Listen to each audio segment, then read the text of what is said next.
Bifold door systems, or folding sliding systems, can be seen here. This is a two-door system that we have here. The doors fold and slide to one side and project out 90 degrees from the running track. This system here has a top track and a bottom track, and we'll go through some of the components that are in this system and how it all operates. First of all, you can see we have a top pivot and a bottom pivot for the first door.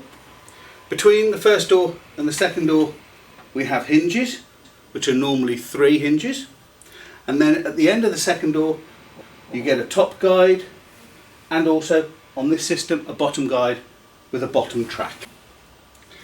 For a third door added to the end, you'd put 3 more hinges on here and hinge your third door straight off there.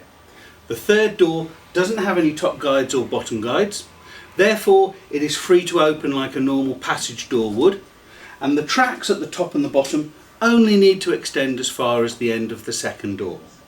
If you've got a 4-door system, then the tracks would extend to the end of the 4-door system and you would have another roller and another bottom guide to guide the doors there.